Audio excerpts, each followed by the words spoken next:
Hello guys, how are we all doing? Welcome back to another video. Now today we're going to be diving into the League One promotion race and seeing which teams might be coming up to the Championship next year.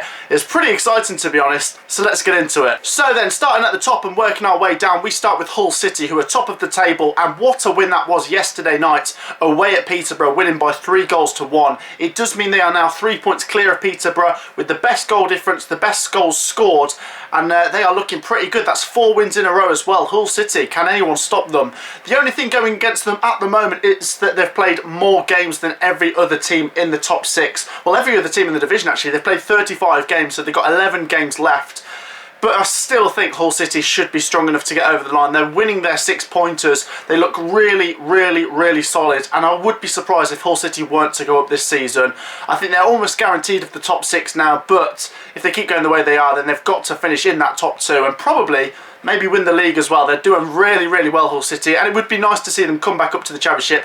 As a Coventry fan, I didn't get to see them last season because we went up as they came down. So it'd be a team I haven't seen in quite a few years if they come back up to the Championship and if Coventry stay up. Now then, next in the table, second place is Peterborough United. Now that was a really bad result yesterday, and that's actually 2 defeats in a row for Peterborough United. So a little bit of a wobble that they need to get out of their system. I still think they could be one of the favourites to go up. Still sat in second place, having played the same amount of games as third place Lincoln and fourth place Sunderland, but the gap has been cut dramatically. They're on 62 points and Lincoln on 61, and in form Sunderland on 60 points. So Peterborough, they really need to start getting a move on. I think we've seen though this season they are a strong team. They've got consistency most of the time. Johnson Clark-Harris is banging in the goals. But what I think is going to be crucial to Peterborough is they've got plenty of big games still to come. They've got the likes of Portsmouth, Sunderland, and their last 2 games are against Lincoln City and Doncaster Rovers.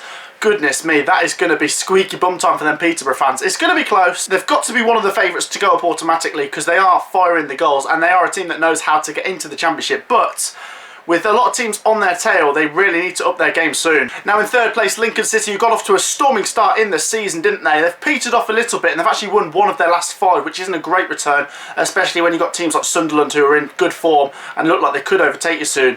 It's still looking quite good for Lincoln though. Third in the table, 1 point behind second place, and they'll fancy their chances still at making that top 2. Remember, they have got games in hand on the likes of Hull City, so they could still possibly overtake them, but it's really important they start hitting some form again soon. They've got Rochdale next, and then after that they've got Sunderland away, which is a massive game, especially with Sunderland being right on their tails.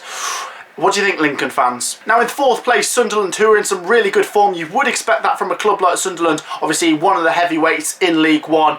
And they're obviously knocking on the door of the Championship yet again. This season actually reminds me of a bit of the first season they had in League One, where they were just in the playoffs on the cusp of the automatics. That season they missed out on the automatics and lost in the playoffs. Will it be the same story this year? I don't know. They're in good form. I do fancy Sunderland to maybe go all the way, with the likes of Lincoln and Peterborough having slip-ups. If Sunderland continue their consistency, which they've done recently with a lot of wins, then they could get in there. And what's important for Sunderland is the 6-pointers when they play the likes of Peterborough and Lincoln. If they can win those games, they give themselves every chance of getting automatically promoted this season. Now in 5th place, Doncaster Rovers, another team you can't rule out of the automatic promotion chase just yet. They have played 2 games less than most teams, 4 games less than Hull City, and they're actually on 55 points, so they've still got a chance. Doncaster's form's a bit hit and miss. In their last 4 games, they've won 2 and lost 2, so not quite the rhythm of consistency you need to make the automatics, but they are surely going to be in the top 6 come the end of the season. I don't know, if there's any Doncaster fans, how do they feel about this season? Obviously, Darren Moore having gone, do you still think you'll be strong enough to make the top 6? I do. Maybe even the top 2. Now in 6th place, Portsmouth Football Club, another big club in this division, but things are starting to go wrong for them. They've lost their last 3 games, including a 2-0 loss at home to Sunderland yesterday. Before that, a 4-1 loss away to Northampton. So the wheels are really coming off at Portsmouth, and it's a bit of a shame, really. I remember when Coventry were in League One, Fratton Park was a bit of a fortress, but they're losing quite a lot of home games this season. Could you put that down to the fact that there's been no fans, or is it something else? I know some of the Portsmouth fans aren't too happy that Kenny Jackett's going to be staying until the end of the season, so who knows? I think the automatics are gone. They might just have to settle for 6th this season.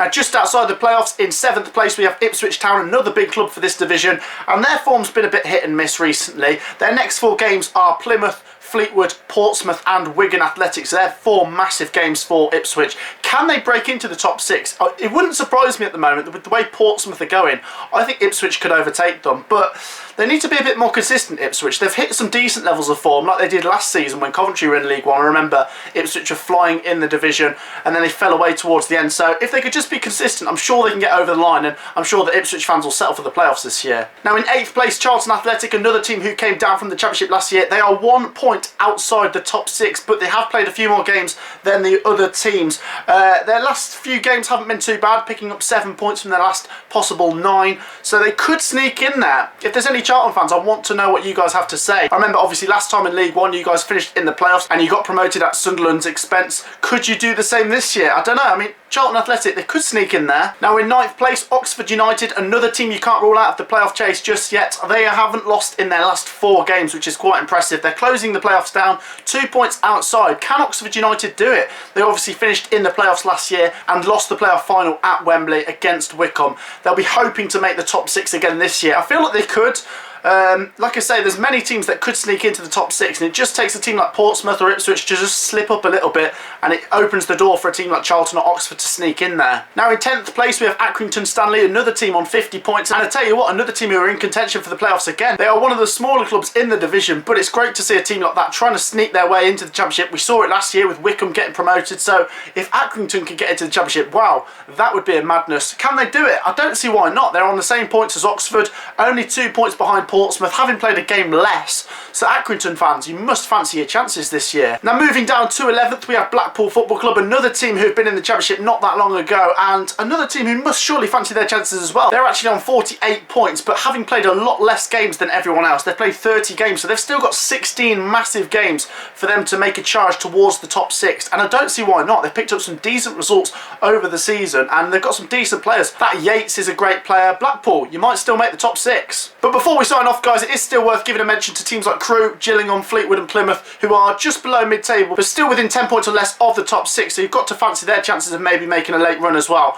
Honestly, I think the race for the playoffs usually does go down to about mid-table, so any of those clubs still could sneak in there, and any of those clubs could be in the Championship next year. It's going to be a bloodbath from now until the end of the season. Just before I go then, if I was forced to pick 2 teams which I think might make the automatics this year, then I think I'm going to go for Hull City and maybe Sunderland. I think Sunderland are hitting some really good form, but like I say, Peterborough and Lincoln, they're still right in there, and maybe Doncaster as well. It is going to be really interesting, but we'll have to wait and see. It's going to be a fascinating final third to the League One season. That wraps up today's video, guys. If you have enjoyed it, make sure to leave a like, subscribe to the channel, and we'll see you in the next video.